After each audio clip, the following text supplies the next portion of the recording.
सुप्रभात देवियों और सज्जनों, मैं कर्नल सोफिया कुरैशी और मेरे साथ विंग कमांडर व्योमिका सिंह आज आपको 6 से 7 मई 2025 की रात 1:05 से 1:30 बजे के बीच भारतीय सशस्त्र बलों द्वारा अंजाम दिए गए ऑपरेशन सिंदूर के बारे में जानकारी देंगे। ऑपरेशन सिंदूर 22 अप्रैल को पहलगाम में हुए विभत्स आतंकवादी हमले के शिकार मासूम नागरिकों व उनके परिवारों को न्याय देने के लिए लॉन्च किया गया था। इस कार्रवाई में 9 टेररिस्ट कैंप्स को टारगेट किया गया और पूरी तरह से इसे बर्बाद किया गया। पाकिस्तान में पिछले 3 दशकों से टेरर इंफ्रास्ट्रक्चर का निर्माण हो रहा है। इसमें recruitment, indoctrination centres, training areas व लॉन्च पैड शामिल थे, जो पाकिस्तान और पाक अधिकृत जम्मू कश्मीर POJK दोनों में फैले हैं। Operation Sindoor was launched by Indian Armed Forces to deliver justice to the victims of Pahalgam terror attack and their families. 9 terrorist camps were targeted and successfully destroyed. Over the last 3 decades, Pakistan has systematically built terror infrastructure. It is a complex web of recruitment and indoctrination centers, training areas for initial and refresher courses, and launch pads for handlers. These camps are located both in Pakistan as well as Pakistan-occupied Jammu and Kashmir areas. Some of the well-known training camps are located, as you can see on the screen. They are distributed from Savai Nala in the north, counting to approximately 21, ending at Bhagalpur to the south. इन लक्ष्यों का चयन विश्वसनीय intelligence सूचनाओं के आधार पर हुआ ताकि आतंक गतिविधियों की रीढ़ तोड़ी जा सके, और यह खास ध्यान दिया गया कि निर्दोष नागरिकों और सिविलियन इंस्टॉलेशन को नुकसान न पहुंचे। The selection of these targets for Operation Sindoor was based on credible intelligence inputs and role of these facilities in perpetrating the terror activities. The locations were so selected to avoid damage to civilian infrastructures and loss of any civilian lives. This was done with due diligence, and the camps selected for targeting and their engagement will now be shown to you one by one.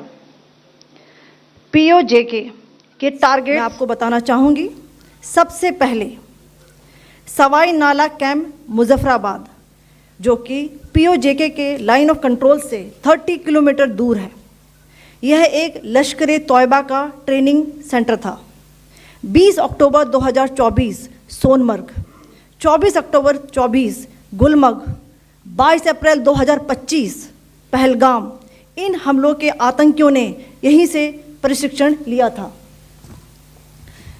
Syedna Bilal camp Muzaffarabad, यह एक जैश ए मोहम्मद का staging area है। यह हथियार, विस्फोटक और जंगल survival training का केंद्र भी था। गुलपुर कैंप कोटली, यह LOC से 30 किलोमीटर दूर था। लश्कर ए तौयबा का बेस था, जो रजौरी, पुंछ में सक्रिय था। 20 अप्रैल 2023 को पुंछ में और 9 जून 2024 को तीर्थ यात्रियों के बस हमले में यहीं से आतंकी को ट्रेन किया गया था।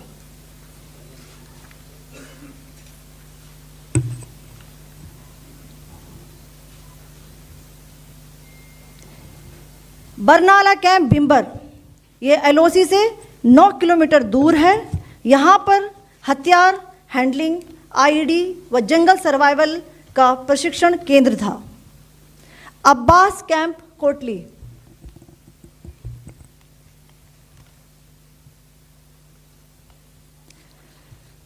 यह LOC से 13 किलोमीटर दूर है। लश्कर ए तौयबा का फिदाइन यहाँ तैयार होता था। इसकी कैपेसिटी 15 टेररिस्ट को ट्रेन करने की थी।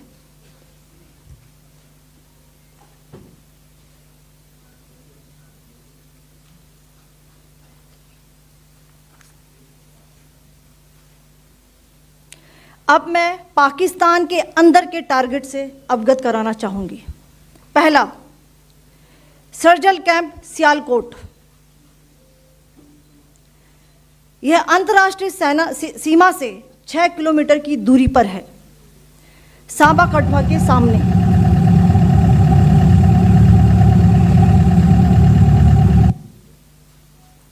मार्च 2025 में जम्मू एंड कश्मीर पुलिस के 4 जवानों की जो हत्या की गई थी, उन आतंकवादियों को इसी जगह पर ट्रेन किया गया था। दूसरा, महमूना जाया कैंप सियालकोट। यह 18 से 12 किलोमीटर आईबी से दूर था। हिजबुल मुजाहिदीन का बहुत बड़ा कैंप था। यह कठुआ जम्मू क्षेत्र में आतंक फैलाने का नियंत्रण केंद्र था। पठानकोट एयरफोर्स बेस पर किया गया हमला भी इसी कैंप से प्लान और डायरेक्ट किया गया था। मरकज ताइबा मुरीद के, यह आईबी से 18 से 25 किलोमीटर दूरी पर है। 2008 के मुंबई हमले के आतंकी भी यहीं से प्रशिक्षित हुए थे। अजमल कसब व डेविड हेडली भी यहाँ ट्रेन हुए थे।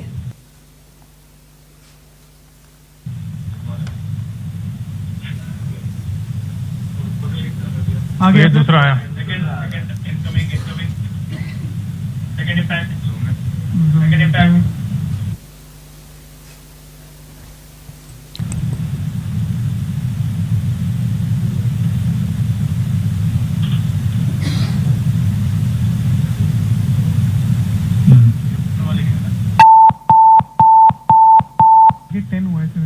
टारगेट 10 हुआ, एंक्लोजर सेम ही है। 7 it is hit the target. हाँ हाँ।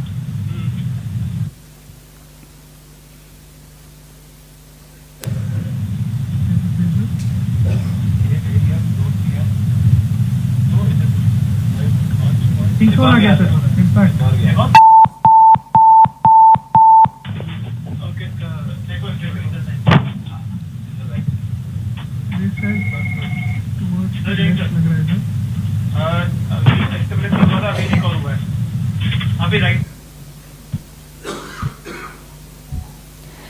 मरकज सुभान अल्लाह भावलपुर, ये इंटरनेशनल बाउंड्री से 100 किलोमीटर दूर है।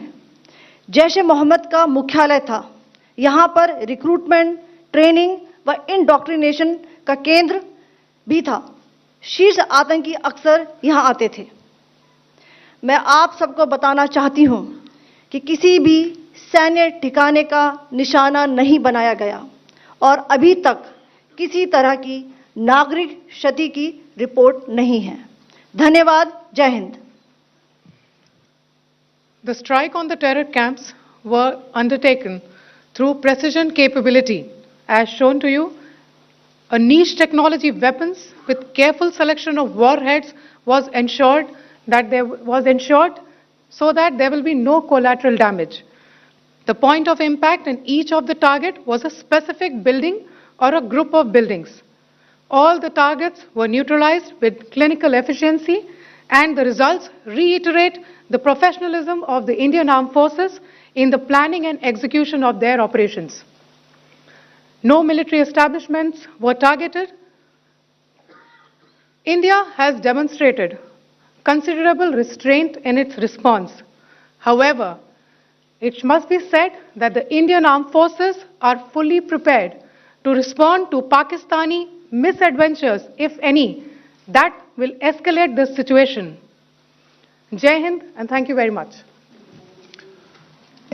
Ladies and gentlemen, friends in the media, I ask your indulgence today.